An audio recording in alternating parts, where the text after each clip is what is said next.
morning, Humphrey. What was that you were saying? Oh, nothing, Prime Minister. I understand that you're worried about the local education authority. No, Humphrey, I'm worried about the Department of Education and Science. Indeed.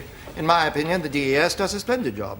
Be that as it may, look what's happened to education in this country. This is a question from a religious studies paper. Which do you prefer, atom bombs or charity? Maths is becoming politicised. If it costs £5 billion a year to maintain Britain's nuclear defences and £75 a year to feed a starving African child, how many African children could be saved from starvation if the Ministry of Defence abandoned nuclear weapons? That's easy, none. They'd spend it all on conventional weapons. In any case, it's just a sum. 5 billion divided by 75. But the children aren't learning how to do the sums. No, indeed, but the local education authorities might argue that they don't need to. They all have pocket calculators. But they all need to know how it's done. Look, we were all taught basic arithmetic, weren't we? Were we? What's 3,947 divided by 73? I'd need a pencil and paper to do that. No, never mind that.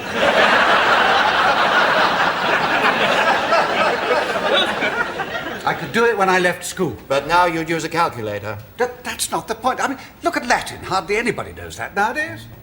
Tempora mutanta nos et mutamer in illis. Times change and we change with the times. Oh, precisely. Si tacuis es, philosophus mensis es. What does that mean? If you'd kept your mouth shut, we might have thought you were clever. Oh, not you, Prime Minister. No, that's the translation. No one would ever have thought Sir Humphrey was saying that about you.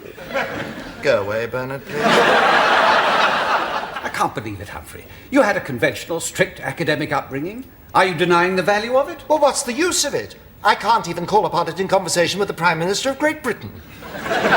Education in this country is a disaster. We're supposed to be preparing children for a working life. 3/4 of the time, they're bored stiff. Well, I should have thought that being bored stiff for 3/4 of the time was an excellent preparation for working life. The school leaving age was raised to 16 so that they could learn more, and they're learning less. We didn't raise it to enable them to learn more. We raised it to keep teenagers off the job market and hold down the unemployment figures. Are you saying there's nothing wrong with education in this country? No, of course not, Prime Minister. It's a joke. It's always been a joke. And as long as you leave it in the hands of the local councillors, it will remain a joke. I mean, half of them are your enemies anyway, and the other half are the sort of friends who make you prefer your enemies. Well, what are you saying? I'm saying that education will never get any better as long as it's subject to all that tomfoolery in the town halls. I mean, just imagine what would happen if you put defence in the hands of the local authorities. Defence? Yes, give the local councils 100 million each and ask them to defend themselves. We wouldn't have to worry about the Russians. We'd have a civil war in 3 weeks. You're just being silly. Am I, Prime Minister? Well, that's what happened to education. And why? Because nobody thinks that education is serious the way defence is serious. You mean that's why civil defence is left in the hands of local authorities? Of course, because everybody knows it's a joke. You just don't leave important matters in the hands of those clowns. And as you've left education to them, one must assume that until now you have attached little importance to it. I think it's extremely important. It could lose me in the next election. Ah! In my naivety, I thought you were concerned about the future of our children. Yes, that too. After all, they get the vote at 18. Well, then, Prime Minister, then centralize. Take it away from the local councils. Put it under the Department of Education and Science. Then you could actually do something about it. Do you think I could? Grasp the nettle?